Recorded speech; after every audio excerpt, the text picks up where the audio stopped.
ఉపవాసం అంటే లంఘనంగా పరిగణించటం ఉంది. లంఘనం అంటే ఏమీ తినకూడదు, అస్సలు తినకూడదు అని. కానీ ఉపవాసం అనే పదానికి తినకూడదు అని లేదు. ఉపవాసము అంటే ఉప అంటే సమీపంలో, వాసం అంటే ఉండడం. అంటే మనం ఏ దైవాన్ని పూజిస్తూ ఉన్నామో ఆ దైవం దగ్గర ఉండడం.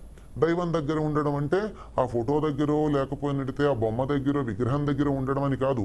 మన మనస్సు మనం ఆరాధించేటటువంటి దైవం దగ్గర నుంచి కదలకుండా స్థిరంగా అక్కడే ఉండడాన్ని ఉపవాసం అంటారు. అట్లా ఉండడానికి ఆహార నియమం పాటించినట్టయితే వీలుగా ఉంటుంది అని చెప్పి ఆహార నియమం పాటించమన్నారు. అంతే తప్ప తినకుండా ఉండమని కాదు. ఆహారం నియమితంగా తీసుకోవాలి, పరిమితంగా తీసుకోవాలి. పరిమితంగా అంటే కొద్దిగా తీసుకోవాలి.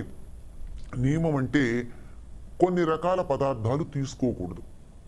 అంటే మనసుకి ప్రకోపం కలిగించేవి, తొందరగా జీర్ణం కానటువంటివి, నిద్ర తెప్పించేవి, బద్ధకం కలిగించేవి, ఇటువంటి ఆహారాలు తీసుకోకుండా తేలికగా తినంగానే ఎక్కువసేపు పొట్టలో ఉండి జీర్ణకోశానికి ఇబ్బంది కలిగించకుండా అరిగిపోయి శరీరానికి కావలసిన సత్తువ అంటే శక్తిని ఇచ్చేటటువంటి పళ్ళు, పాలు, పళ్ళ రసాలు, తేనె ఇటువంటి వాటిని తీసుకోవాలి. నిట్రోపవాసం చేయడం అనేది మన సంప్రదాయంలో లేదు. ఏమీ తినకుండా కటిక ఉపవాసం అన్నది చాలా అశుభానికి సూచన. ఏదైనా మనకి ఇష్టం లేని, జరగకూడని దుర్ఘటన జరిగినప్పుడు ఆహారం మీద మనసుకు వెళ్లకుండా పూర్తిగా మనం అప్రయత్నంగానే ఏమీ తినకుండా ఉండిపోతాం. ఆహారం దొరకనప్పుడో, దారుణమైనటువంటి కష్టం వచ్చినప్పుడు అలా ఉండదు.